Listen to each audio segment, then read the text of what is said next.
Good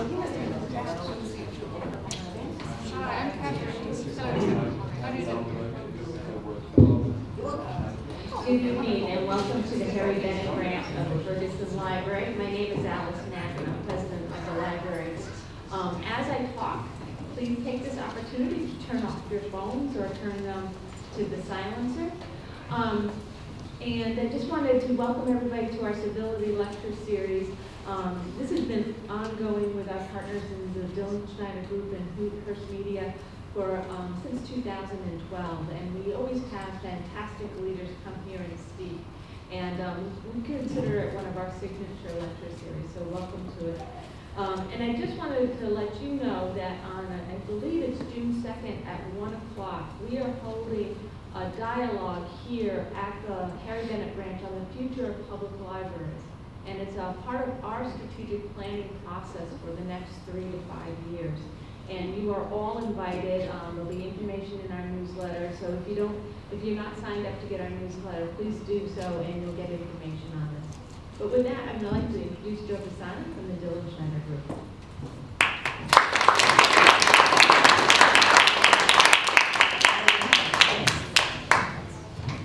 Thank you, Allison. Thank you for opening the branch tonight for a very special speaker, a man who's known worldwide, particularly for anybody who's aging, and that includes me. I saw the first encouraging news about aging I've seen in a long time this week. The Marist Institute for Public Opinion did a poll that concluded 57% of Americans think 65 is middle age.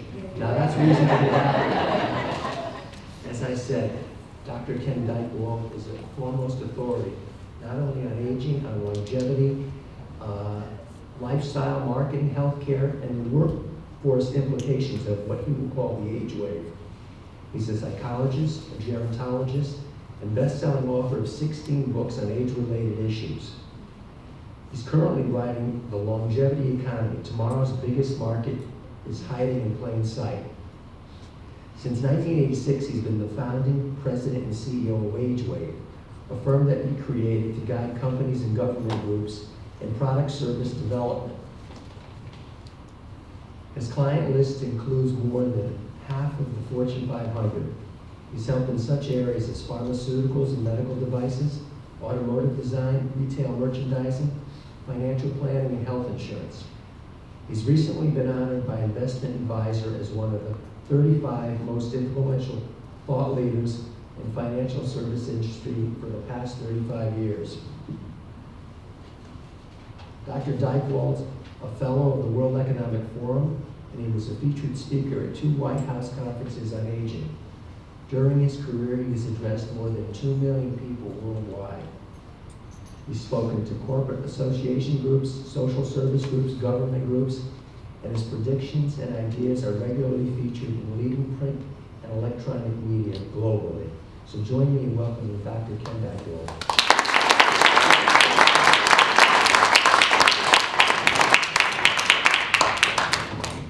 Well, that was quite a formal introduction. I tell you what, before I get started, let me ask you folks a question. Why have you come here this evening? What were you hoping you'd hear, or what were you hoping would happen, or whatever? Yes, please. Being an older lady, the lack of civility, I think, at least from my viewpoint, about young people. So being an older person, the lack of civility regarding young people, you mean how mean older people are to young people? Yeah, we can be, we have our foibles, for sure. But it's largely them to In us. the change of culture that I have certainly seen in the past, I don't know, Okay. 20, 30 years. Culture went ahead and changed without all of our permission, didn't it? Without my You're taking charge. What else would you like to hear? Why else have you come? Yes, please. I work in education. I run workshops for teachers and school administrators on a lot of topics. One of them is the whole idea of generational diversity in school staffs. And so I'm always talking about this with teachers and administrators, and I thought I could learn something from you to add. Great. Thank you. Thanks for coming. What's the biggest difference between the generations in your view? Probably technology, the whole digital age has just changed the way we do things. And we're trying to help people see that we can learn from each other, and it can be good. Great. How many of you know what FOMO is? Raise your hand if you know what FOMO is. One hand. Well, if you have children or grandchildren in their 20s, they say it's the biggest psychological force in their lives, and it stands for fear of missing out. It's the downside of being teched up all the time, which is that every time they turn their head, one of their friends seems to be having the greatest time of their life, or a picture of their new boyfriend, or the job they ought to have, and so they feel that they can't sleep at night and can't function during the day because they have this incessant fear of missing out. It's one of the dark sides of technology, FOMO. And only one of us even knows what that stands for. Why else do people come here to science? Yes, please. Sure. I'm a financial advisor, and I do a lot of retirement income people, so seniors don't run out of money. So I wanted to hear what you had to say about the culture of living as a retired person or approaching that. So that's an interesting thing, being a financial advisor. And, oops, I'm gonna cut there. Give it to put it on the. There we go. Thank you. Yeah, how do we make sure people don't run out of money? Whose responsibility is it to make sure people don't run out of money? Theirs. Theirs. Interesting. All right, any other reasons for being here? Yes. I came here to hear you speak. I read your book, Age Weight, and decided after that to get my master's in gerontology. Really? How's it worked out? I spent over 20 years in senior housing. Really? They don't let you out, huh? You're in that house. 20 straight years. Well, I'm retired. Really? So Age Weight kicked that in for you, huh? Age Weight was my 8th book. I've done 16. This gentleman right here is doing me the great honor of actually holding the book. I don't know, did you buy it or steal it from the library? It's my wife's. Your wife's. Yeah, it's nice to see it. And I wrote that book, came out. I envisioned it, and it took me 9 years, and then it came out 27 years ago. So 36 years ago is when I had the ideas for it. And there's actually a couple of people here in the room, my friend Chip Bear, Rick Adler, who were sort of coaxing me on during that era. It's an interesting thing to write books and then look back and see, wow, was I right or was I wrong? Or how did that come out? But why other reasons? What other reasons? Yes, a couple more, and then we're going to launch into First of all, specific. I try not to miss any of these civility series because I think they're all terrific, and people who go here know how great they are. That's one. But second, I'm curious about the, how people are adjusting to encore careers, where they have retired but started something else or gone to work someplace else. And I just think that that is the mindset in many cases of a lot of people in our generation that want to keep on doing something significant. Yeah, I'm going to just stay on that just for a second, because the idea of encore careers was crafted by a friend of mine, a guy named Mark Friedman, who says he got the idea from Age Weight, actually. I just was with Mark a couple of days ago, and he's a big Warriors fan, and we were emailing this morning because of the great game Steph Curry had last night. But this idea that that you come to the end of a career, you think you're done, but maybe there's a whole other chapter waiting for you. And Mark very cleverly named it an encore career, sort of like a performer would come out for an encore. And by his calculations, there are 4 million so-called retired people right now pursuing encore careers, another 20 million who want to. And he puts another spin on it, which is that for him an encore career is not only another career, another job, but actually doing something for the public good, doing something that's got kind of a giving back dimension to it. And he thinks, and I don't think he's wrong, that this is going to become kind of a wave of the future. Yeah. One more. Any other reason for being here? Yes, please. I have noticed that a lot of my friends are not only maybe having an encore career, but they have moved. The mobility of people, to me, is intensified in this last maybe 10, 20 years.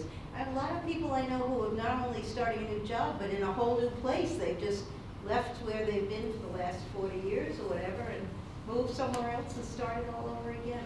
Yeah, 50% of all retired people expect to move at least once, probably 2 or 3 times in their retirement, We just did a big study on this last year, and one of the things that was kind of interesting about that was about half of people who relocate downsize, which would make sense, for example, from a financial point of view. We don't need such a big house, the kids are out of the home, too much maintenance. But a third of people who are retired and relocate upsize. We called it the upsize surprise. And among high net worth, it was 50% upsize. And we said, what's going on here? And they said, you know, we kind of wanted to turn our empty nest into a kind of a nurturing nest. We wanted a house where the grandkids would come and spend a month during the summer, or we could socialize, maybe have a gym or an office. And so not only are people relocating, but they're even kind of rethinking who they are and how they want to live. So let me ask you guys a couple of group questions, and then I've got a few remarks I'm going to make, and then we'll field some questions. How many of you would like to live to 100? No matter what? No, the hands came down on that one. I'm going to ask you, we're going to vote, how old do you think old is? Don't say just yet. You could vote for either 65, 70, 75, 80, or 85. So like if your job was to designate an age of old, how many of you would vote for 65? One person in the back. How many of you would vote for 70? 75. As old age? Is As the marker of the beginning of old age. How many vote for 75? How many of you would say 80? Really? I'm going to say 85. So I've asked that question now probably of about 500,000 people in presentations, and it always comes back somewhere around 80. And unless I have retirees in the room, in which case it usually goes even a little bit older, and I say to them, so you don't think of yourself as growing old until you're about 80? And usually people say, yeah, that's absolutely right. And then I'll say, well, I guess you won't mind getting your old age entitlements until you're 80. Oh, right, that's an interesting issue though, because Social Security is really just a nickname for old age survivors and disability insurance. So it was meant to be something that people received when they became old. But now everybody thinks we're getting old later. So I bring it up as a question. How many of you are retired? How many of you like being retired? We just did a survey that's being launched on Thursday. You will see it in all the media around the world because it's so bizarre. We did a survey on leisure and retirement, and what we found is that the highest levels of fun in America are being had by retirees, not by young people who are generally miserable. Highest level of contentment, happiness, peace of mind, retirees. The lowest levels of stress and anxiety. Now that's not to say that if you're a retired person, every day is peach. But we were amazed to see that retirees are actually doing pretty great psychologically in terms of their overall well-being. We kind of named it sort of the freedom zone. Maybe between around early 60s and late 70s, there's that period where you kind of do what you want, sort of on your own terms. Health is usually still pretty good. And we also found, we asked the question of people from everything from under $25,000 in their total life assets to up to $10 million. And what we saw was it was pretty much identical, the degree to which people were enjoying their freedom. It wasn't something just rich people enjoyed. That if we were doing the focus groups, and one of the persons in the focus group was a man said, you know, my dream was always to play all the great courses in Europe, golf courses in Europe. And now I'm not so sure if I can afford that. So if I can just play all the pretty good public courses in North Jersey, that would be good. And people can kind of pick and choose, you know. If you can afford something spectacular, go for it. If you can afford just to watch the beautiful sunset with your kids or grandkids, by the way, that was another thing.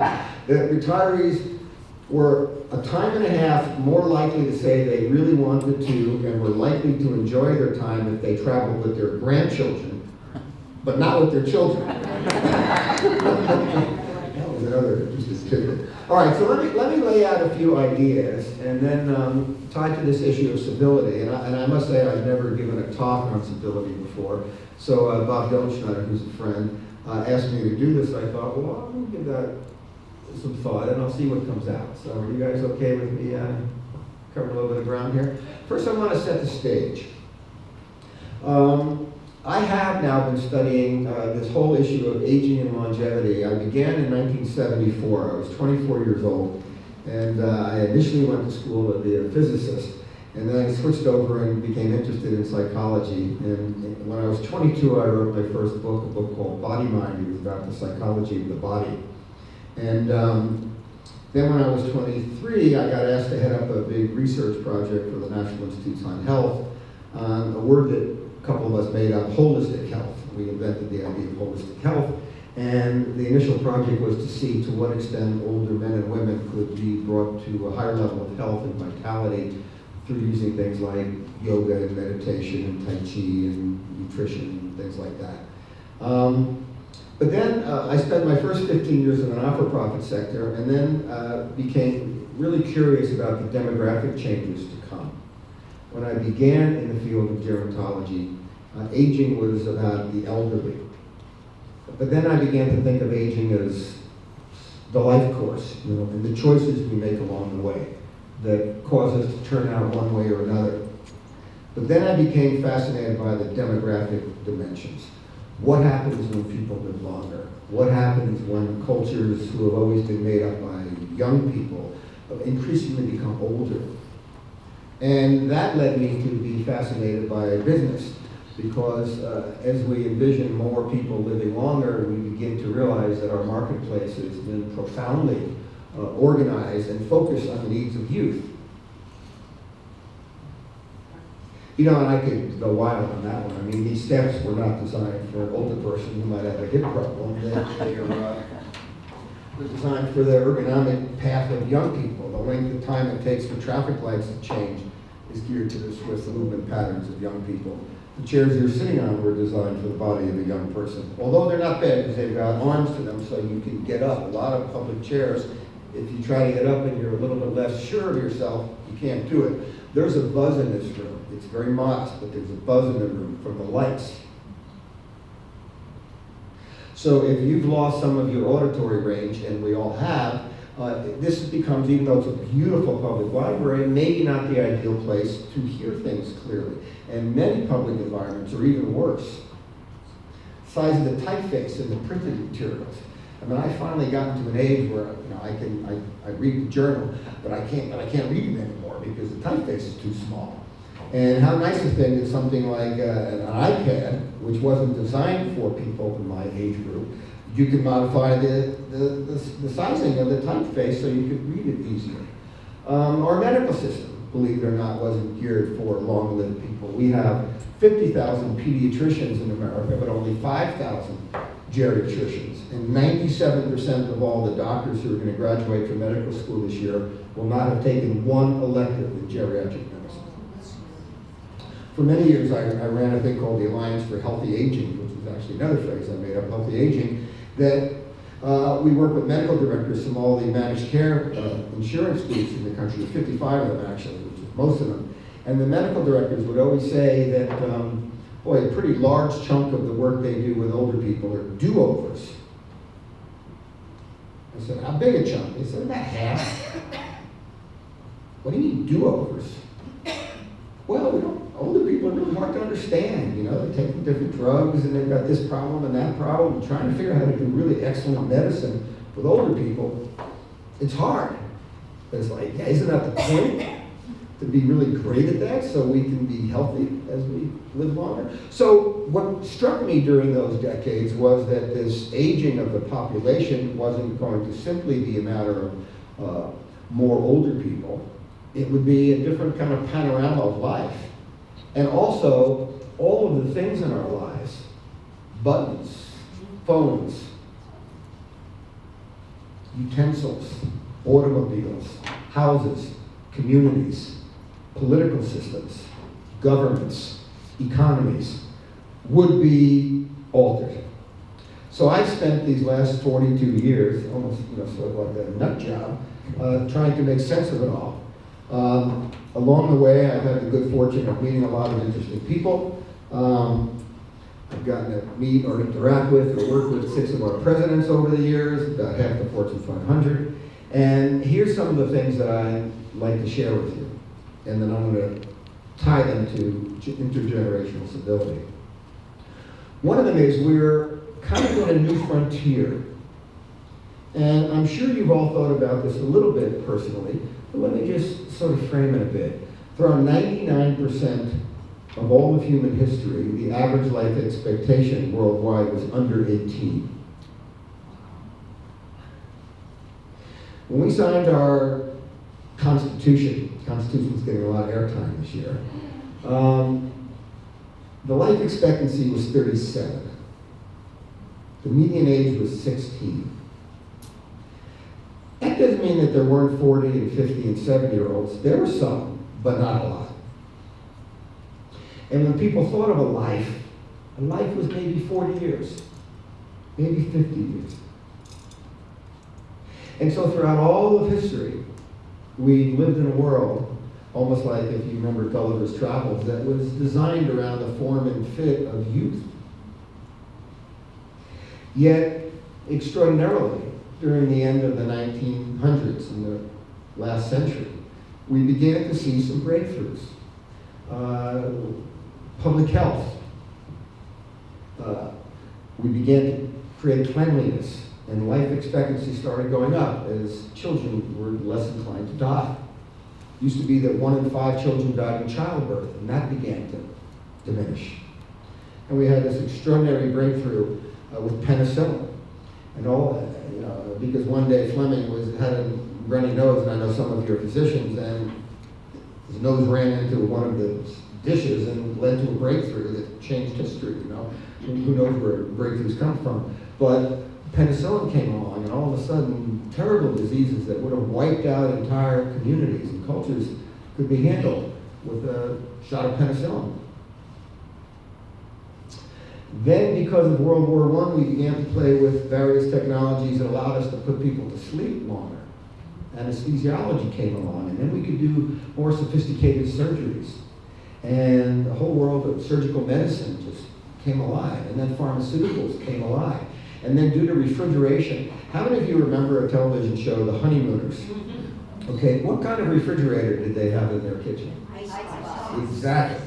By the way, I guarantee you that if we had 20 and 30-year-olds here, they would not know that there could ever have been a world without refrigerators. But we had ice boxes, and how did you get ice in them? Yes. Exactly. There was a job, a person came around with chunks of ice and delivered them to your parents' home or your grandparents.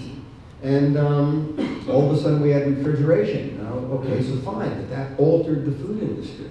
Where now we can get a wider range of foods and fruits and vegetables transported and maintained, and sometimes for the better, sometimes for the worse, available. And as a result of things like those, people started living longer and longer and longer, like us.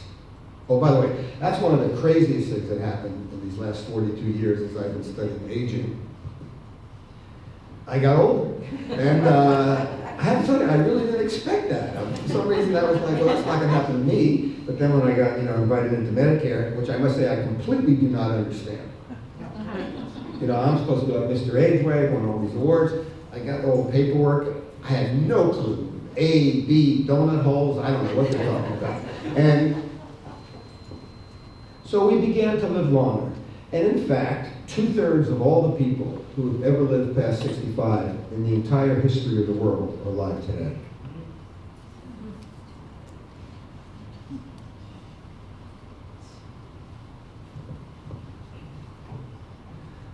Let me add on to that a little bit. Have we created the ideal version of aging? I don't think so. I've got a mom who's 10 years into Alzheimer's. It's horrible. My mother-in-law died 3 weeks ago, a side effect of a medication she was put on for her Alzheimer's, and she had 3 of the most miserable weeks I think a human can have. We have people walking wounded, with cognitive impairment, with broken legs, with damaged hips, with absence. My dad was blind from diabetes, it tore him apart. So are we creating a sort of, if you remember that poem, the Oliver Wendell Holmes, the story of the one hope Shea that was built in such a perfect way, it lived 100 years in a day, and everything was perfect, and then it all disintegrated. on the day after its 100th birthday. No, what happens is we live a long life, but the last kind of 5 or 10 or 20 years can be tough. What else haven't we figured out? After I'd done 15 books, I was thinking, wow, there's all this knowledge we have now about if you wish how to be financially prepared for a longer life, and encore careers, and what to eat if you want to be healthier. But I thought to myself, what for? I mean, what is actually the purpose of being an older person? And it was one of those, as my kids would say, duh. We forgot to make one. You know, we tell people, okay, you're now 65 or 70. I was in Japan a few years ago, and they refer to Japanese men there as Nuryochiba.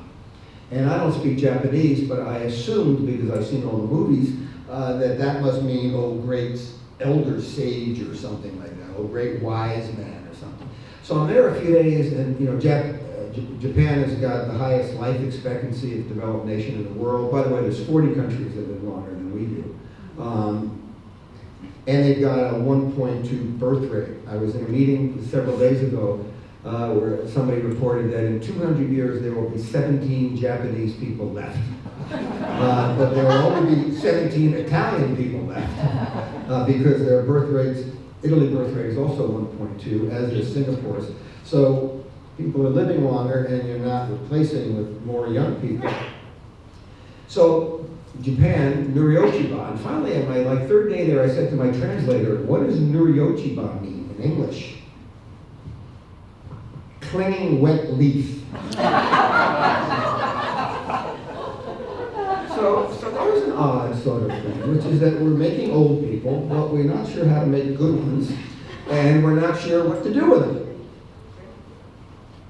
And then, on top of that, I'm friends with a lot of these crazy Silicon Valley characters, the people at Longevity Inc., Google's Calico, and they're quite sure in the next 20 years they're going to be able to stop the aging process. And they say that kids born this year living to 150 or 200 will be commonplace.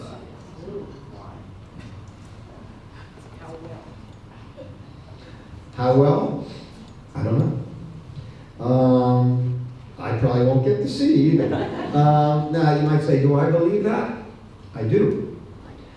Why? Because biologic science is now falling under the spell of Moore's Law. It's becoming an information science, which is exponential, which means that you don't have incremental progress, you can ramp. You know, like you've heard that every 18 months computational power doubles and becomes half as costly. What happens if our biologic intelligence begins to ramp like that? So do I think in the next 2 or 3 or 4 years we're going to see breakthroughs that can stop the aging process? Probably not. But in 20 years, no question. And then there's another interesting issue. So if there's a new medicine or a new breakthrough that allows people to live longer, and perhaps with youthful health, who gets it? You think there's a 99-1 issue now? When my dad was really suffering from terrible depression because of his blindness, he couldn't read, he couldn't drive, he couldn't do all the things he thought as a man he should be doing. If there would have been some breakthrough in Singapore, anywhere in the world, whether the FDA cleared it or not, that might have given him back his vision, we would have been on a plane. How much would I have spent? Probably a lot.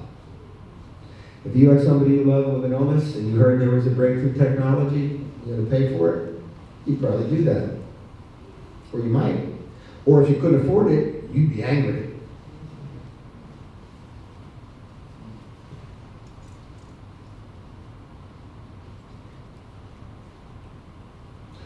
So here we have on the one hand that there are more and more and more of us who are going to be living longer and longer and longer. And that's really never happened before. And it's quite spectacular because in a way it's like a new frontier. You know, because of what I do, I get emails all the time. 90-year-old weightlifters and 85-year-old blues players and 100-year-old newlyweds. And, there's, honestly, I get flooded by them every hour of every day of my life. And what's happened is that there's more and more examples all around us of these like amazing characters, these amazing examples of what aging might be, whether it be people who are philanthropists or people who are fitness, maniacs, or people who are brilliant, as well as people who are struggling. As a result of this, we now have 5 generations of Americans alive at the same time. Now, this might seem like a peculiar thing to suggest, and I'm obviously working without notes, so I'm sort of sorting this out as I go right here tonight. Our great republic, our democracy republic, was organized with some really ingenious checks and balances. I mean, almost, how did they figure all that out? But we never contemplated checks and balances between generations. And this is not to imply injustice or unfairness, but if 60-year-olds or 70-year-olds are identifying what's important to them, 1, 2, 3, 4, 5, it's a good chance there's going to be a different list than if a group of 25-year-olds are coming up with what's important to them. 1, 2, 3, 4, 5. To make things even more confusing, life is moving along so quickly, it seems, that to some extent who we are is not only who we might be today, but when we came alive and when we grew up. So I think it used to be you ask people where they were from. You're from Greenwich, Connecticut, let's say you grew up here. Well, I grew up in Newark, New Jersey, and you're going to immediately form some conclusions right then and there. Or if I grew up in Kansas City, which I did, or San Diego. But I would suggest that I think there's some truth to the when you're from has shaped who you are. Your values, your views of politics, your sense of fair play, your sense of honor, your belief about people different than you. So the silent generation, for example, which is 80% white. So the group just older than the boomers, if you're older than 70, that's a group that's 80% white. It has always been 80% white. And they grew up in a time where teamwork and following the rules and patriotism, shadow of the World War II, shadow of the Depression, frugality, doing the right thing, moral compass, very important. Boomers, 74% white. Grew up in a different time.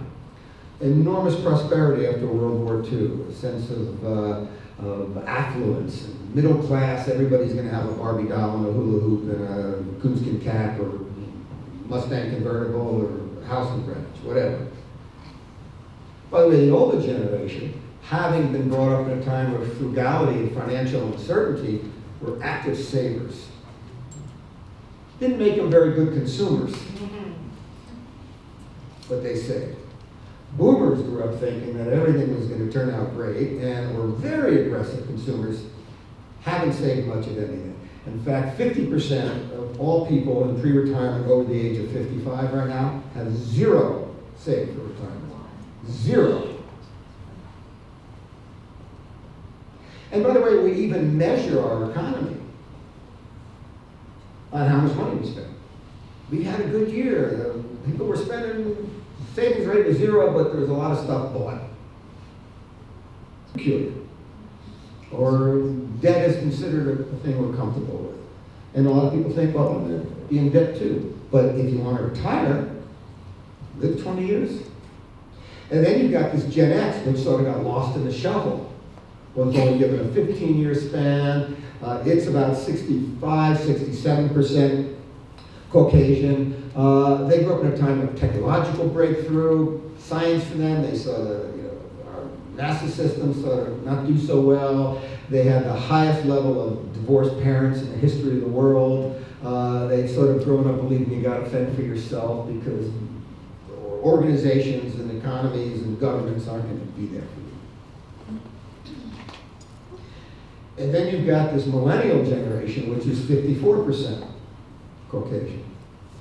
And as you probably know, there's talk in 2043 we become what's called a minority majority, which is because white educated people, which used to have the greatest number of kids are now having the fewest number of kids, and non-white Americans are having the greatest number of kids. So we're literally, as you go younger and younger and younger into America, the racial and ethnic and religious makeup is profoundly different.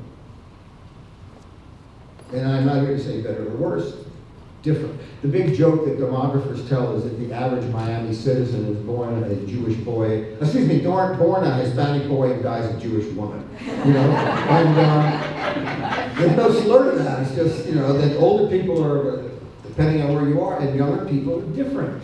And they've grown up, by the way, with 30% of the kids born in the last 20 years are born out of wedlock.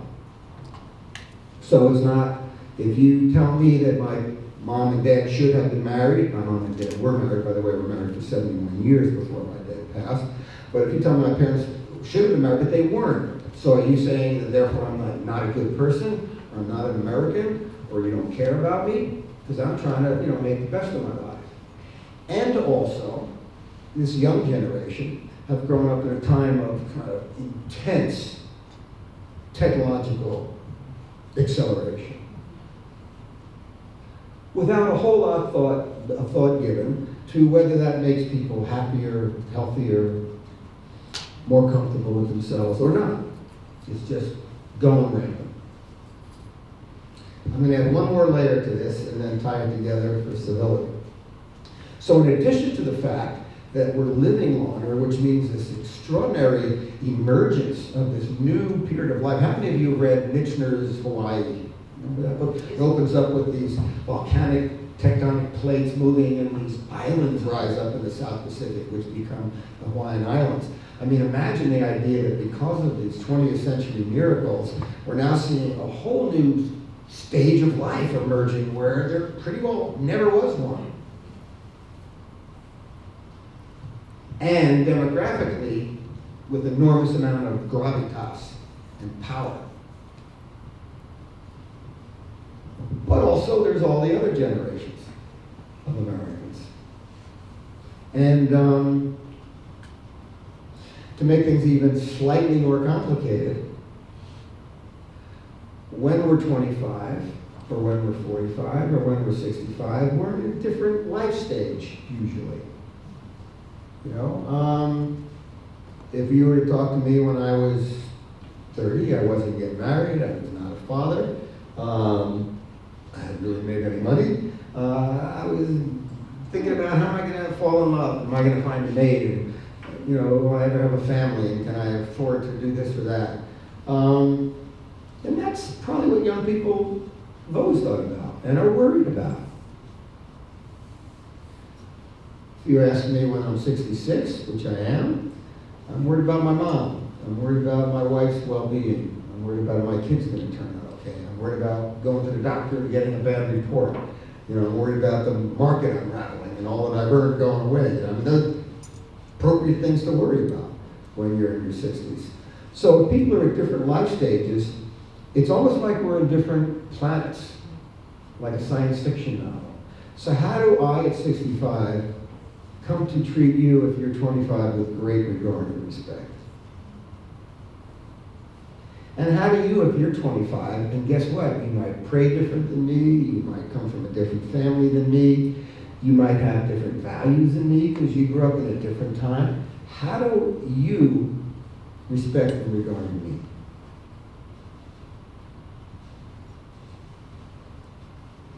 My personal belief is that we're better, this is a bias, my personal belief is that we are better if we're part of the same tapestry.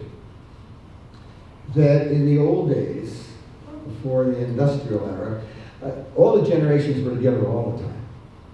Because we lived on farms, you usually lived with your parents and grandparents and animals, and neighbors and church. And then we sort of began to separate out.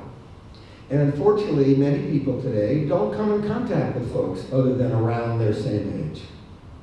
And you probably watch the TV shows that you and your other friends like. And you may even watch the news that you and your other friends agree with. And you probably don't go to concerts where the 23-year-olds are performing. And you may not even think well of them. You may not even know who's in. So my question, and then I'm going to say a little bit more, and then your questions here, is I think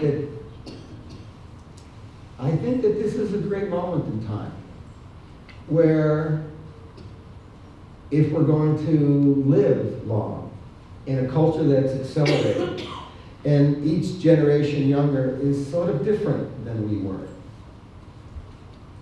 how do we understand and connect and benefit from each other more than we're doing? Because I a little bit agree with you that do young people really have a respect and regard for older people? By the way, a reasonable question is, why should they? Well, it's the rule. Remember, they don't believe in those rules. Or we told you so. Or look at the good we're doing for you. They don't see it. By the way, last year, the average retiree volunteered 40 minutes a week. Last year, the average retiree watched 2,940 minutes a week of television. That's just what's up. So if I was a young person, I might come to the conclusion that, man, you're having the time of your life here, indulging yourself, not you specifically, I don't know you, but what are you doing to benefit me, my people, my friends, my future? Or are you a little bit more tilted in your own favor? I'll add to that we run the risk of becoming a gerontocracy in my mind. That may be a word you've heard or not heard. Why? Because people generally vote their age in America. About 40% of 40-year-olds vote, about 60% of 60-year-olds vote, about 80% of 80-year-olds vote. For example, the 65 and over category, 72% voted in the last presidential election. The 18 to 29-year-olds, only 45% of them voted. So if you're a politician, there's one group you don't want to upset. Older people. And then there's AARP. Good buddy of mine, Joanne Jenkins, is the chairman and CEO. She's a great lady. 37 million members to represent their interests. Tell me the group that represents the interests of people in their 20s and 30s. It's like me going into the ring with Mike Tyson, Older people are tough, strong, connected, powerful. Younger people aren't. So how do we create a multi-generational, multi-racial, multi-ethnic society? And I'm going to end with, this is going to seem like name dropping, and I imagine it is, with two stories, and they're from different individuals. And then we'll see what you guys think about civility and this longevity and generations. So one story is Bill Clinton. Bill Clinton, Hillary Clinton's husband. I was on a program with him a couple of years ago, and he was asked about the American dream. And he said, in his view, there's 10 deciles in America. He held his hands up. It's not just rich and poor. There's 10 deciles. And the American dream was constructed so that if every one of those deciles believes that if they work hard and play by the rules, they have a chance to rise up, the American dream is working. But if 2 or 3 feel that they can and then others do not, then there's a problem. And I'd say the same for generations. And the other story was on his 79th birthday. I had the good fortune to spend a day with President Reagan. It was in a private gathering in a private island in the Bahamas. It was a sort of a imagine the future think tanky thing. And I gave my talk in the morning, and then President Reagan spoke at lunch. It was his birthday. There were about 40 of us around in the room, and the security detail. We got our pictures taken, and he was out of office then. And he gave this speech, and then we were all given a card, and on the card was a question we could ask. So I thought it was a little odd that we couldn't ask our own question. We had to ask a prepared one, and because it's not my nature, when the questions were being asked, I raised my hand, and I was literally this far from the president as we are right now. And I said, "Happy birthday, Mr. President." He says, "You saw my name twice." "Thank you, Ken." And I said, In your long life as an American and as a leader of Americans, I bet you come to a perspective about what makes us special. I'd love to know what that is. And he's a very handsome guy, and kind of did that whale thing that everybody kind of makes fun of. And I realized he was thinking, that's not one of the questions that we organized. But he immediately responded. He says, you know, Ken, if you and your wife, is that your wife? I said, yes. He said, if you and your wife went to live in Japan and spend the rest of your life there, you'd still never, ever be a Japanese. Or let's say you love France. You love the food, you love the culture, you learn the language. If you never came home, you'd never be considered a Frenchman. Brazil, never be a Brazilian. But people from every which direction and every different kind of background come to America and become Americans. And I thought, wow, that's like about the best answer I've ever heard in my life. So I'm not here to write a list of the 10 things we ought to do with online with someone from another generation, but I do want to suggest that we're living in an interesting time due to longevity and the aging of our population where it's on us to figure out how do we better appreciate, respect, understand, and interact with people of all generations. That is to me what it is to be an American, among other things. So now, before I field a few questions, I'm going to ask you to turn to whoever's sitting nearby you, and I realize they may be a stranger. And I'm going to ask you just to comment on what I've said, and if there was anything about what I've said that struck you as particularly interesting, take a moment to just touch base on that, and then we'll come back to it.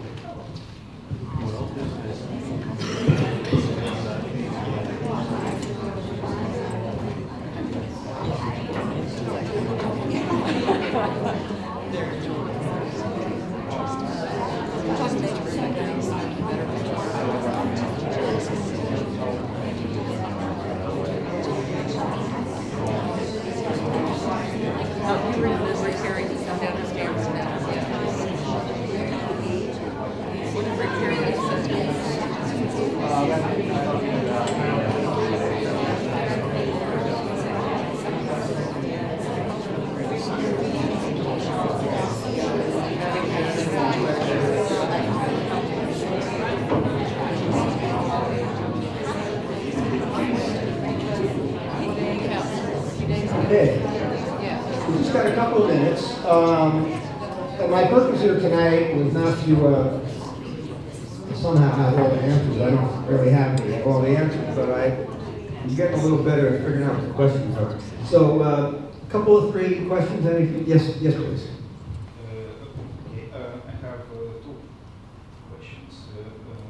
First is, what should we do about the older people who, instead of pursuing 4 careers, cling to their existing job,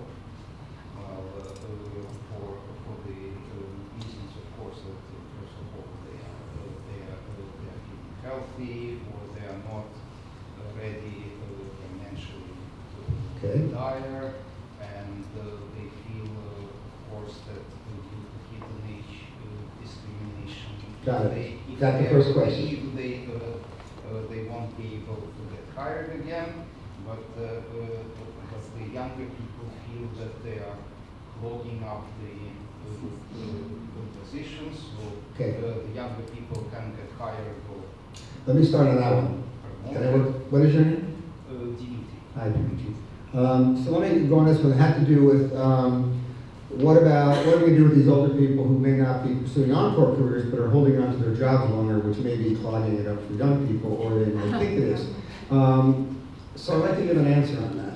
First, I've watched lots of economists wrestle with this question, and I, like many, do not believe in the lump of labor idea, the idea that there's a fixed number of jobs, careers, and if older people stay at theirs longer, then young people won't get one. People said that about women in the 1970s and argued that women would take other people's jobs away, and they might have, but we expanded our economy. The economy thrived more in lots of ways as we opened it up. And I am inclined to go in that direction. However, in particular organizations, which may have this not ladder but kind of hierarchical structure. If you're a junior vice president and your senior vice president, which you're hoping to replace one day, is going to just announce that he or she is going to stay on the job for 20 more years, you might think it's not a place for me to move.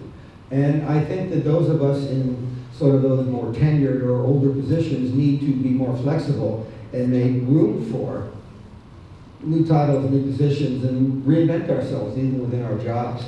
I would also tell you that I think unless we continue to change and grow and learn new things, a crazy thing happens, Dimitri, in my opinion, which is that we hear people, and I'm going to say, I've got a little bit of a psychologist in me, so you might think I'm being disrespectful here. Often people, as they age, they talk about how society marginalizes one. I'm becoming more and more convinced that people marginalize themselves. To remain current takes a lot of work. I have a young woman on my staff who's been trying for the last year to teach me to appreciate Kanye West. And I have to tell you, I'm pretty good on Kanye now. I think I got him. But it took a lot of work, and it's only one person. It takes a lot of work to understand what's up, what's hip, what's now, the foods, wines, beers, language, clothes, attitudes, cultures, sexuality. I mean, it's a lot of work. And so if one is going to stay relevant and connected, you can not only hold on to your lock on power, but I think it behooves all of us to stay current, or else you just become that person talking about back in the day, and the young people don't even take us all that seriously. On the other hand, I did watch during the volatile economic years, and it turns out that older workers were the least likely to be let go of. Younger workers were the most let go of. On the other hand, if you lose your job and you're over 55 or 60, even though companies cannot discriminate against you due to age, they do. And it can take 2 to 4 times as long to get a career going or start something up if you're in that older age group, because a young personnel director will look at you and say, well, you're 71, or you're not what we're looking for. It's hard. And that's a part of this kind of ageism in our culture, where people prefer folks their own age. One more, but I do want to spread it around. Yes? Another one, what are the additional issues about the financial side, mainly psychological, for the people who, on the contrary, retire early, like in the 50s or even So what are the psychological implications? Let me just comment on it a little bit, because that might be more your field than mine. But first of all, it takes a lot of money to live a long life. And historically, people have organized themselves around the idea of this sort of three-legged stool, that you have government support for a little piece of it, you have pensions for a piece of it, and you have your own savings. If you can live 5 or 7 or 10 years, that's one thing. But let's say you do retire at 55. Life expectancy for a 55-year-old is 85. Unless you're 56, in which case it goes up even higher. The longer you live, the longer you live. I know that sounds like I'm being many here, but so life expectancy at birth is not what matters. It's what is it at your age. And by the way, if you're a woman, it's another 3 or 4 years above the average. And if you're above average in education or wealth, another couple, 3 or 4 years. So living at 90 or 95 is not an outrageous thing for someone. And then I would ask someone who's 55, can you afford those 40 years? Well, the government's going to support me, but keep in mind it's a pay-as-you-go system. So things like Social Security, which are crafted where there were 42 workers per each recipient. So 42 people came together and threw in a little bit of money to support you. Now we're at about 3 to 1. So all of those, and the entitlements, and by the way, I am not a Democrat, I am not a Republican, I am not an independent. I've never been, and I'm not any of those things. Right now, between Social Security and Medicare, that's 42% of our federal budget. And that's on the backs of young people. And they know it. They know it. So that's really nice of them, isn't it? But when they look at people saying they're not old until they're 80, but wanting to get their old age benefits at 62 or 64 or 66, and they know that they're going to be paying for that, and they may not receive any of it, it troubles them. And then on top of that, when they have all this college debt, and they can't afford it. I live in the Bay Area of California because of the tech revolution. You can't be under like 35 and afford anything anymore. I mean, it's nuts what's going on there. The young people trying to make a life for themselves can't buy anything easily. So, how are people going to afford it? I don't want to end on a down note, and I will take another question, but I think that, first of all, we're going to have to really rethink some of these intergenerational transfers and entitlements, come up with a better equation, but I haven't seen any political figure take it on, because if they do, they're going to lose votes, and that would require a kind of courage that I honestly haven't seen. Second, I think people are really going to have to start thinking about not spending so much. And third, there's all sorts of innovations. A buddy of mine runs all hospitality for Airbnb, and the fastest growing segment of Airbnb renters are retirees who say, wait a minute, I got 3 bedrooms here in this house, and there's those college kids that want to stay for a month or a year. Why not monetize my home? Or why does everybody have to live alone? You know, over the age of 70, 50% of our population lives alone. Why don't we live together? Share the costs. Or, this can seem like a little nutty, but one of the biggest killers of financial well-being is Alzheimer's, which strikes down 47% of people over the age of 85. 1 in 2. And so if we frankly got our scientific community to stop just creating, amusements on our cellular devices and beat this disease, we would unleash trillions of dollars of financial well-being and create a very different version of longevity that more and more people could afford, and families would not be devoured by the cost of it. So the complexity of the issue is not simply how am I going to afford it, it's how can a society afford it, and what changes can we make in either medicine or housing or entitlements to give us all a better shot at it. I realize I'm rambling way on. You had a question there about the one person who wanted to retire 65. Right, Yeah. 65 is old, right? No, my question is, basically I wanted to ask, you had mentioned about the fact that you think that eventually people could live to be 125, 150, that you see that the future could grow with that. Now, with that, I was wondering, would that come along with also childbearing, the ability to childbear? Because now, you have women now that are bearing at 40, which is old Janet now. Jackson's supposedly pregnant at 50 right now. Right. So, I'm wondering, what would that come with that? And then, of course, you have the defects, the birth defects. Would that also be not there? Would that also be? So that's That would be another 6th or 7th Because generation. I'm looking at the clock, and we have, actually, Joe and I have dinner we've got to go to. So I'm going to answer that one in a provocative way, maybe. Let's imagine this was a Twilight Zone episode. On Drudge Report today, there was a news item about a woman bearing her first child at age 70. God bless her. Who am I to know the future? But so let's say it's a Twilight Zone episode. What if we took the aging process and left it exactly kind of the way it is? It's kind of gradient, but just made it twice as long. So you'd be in your teens for 20, 30 years. You'd be, what you think of as 50 for, 20, 30, 40 years. And you'd have dementia not for 12 years on average, but maybe for 40 years. So, and by the way, that's one thing, which is, and then you can have kids when you're 60 or 70. Although I do have friends, I would say they're more likely to be men than women, who some of whom had another round of kids in their 50s or 60s or 70s who are having the greatest experience of their lives. So who am I to say what's the fit? But that's one model. That's if we just slow down aging, but the diseases keep going.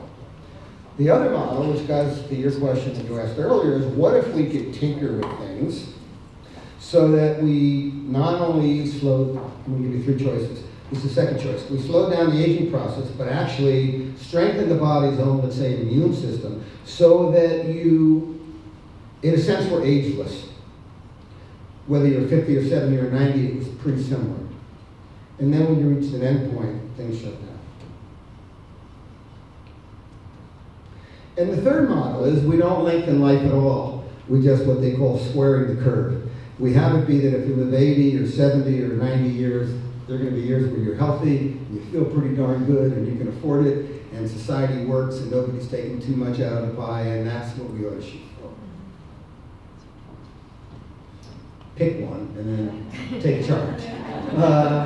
I have to say that I would love to go on, because I usually do all these sort of canned presentations in front of thousands of people. To be able to sort of hear your thoughts and to try out ideas is an honor and a pleasure for me. So hopefully I've given you a few things to stir around and think about. That's my purpose. I don't really know that I have the answers on civility, but I do believe, as Bob Dylan Schneider does, and the Hearst people who are sponsoring this, that we live in a peculiar time where it's considered, I think, really okay to really not like other people. And not only that, but not only might you disagree, but you want to call him an idiot while you're doing it. And I see a lot of that across the generations.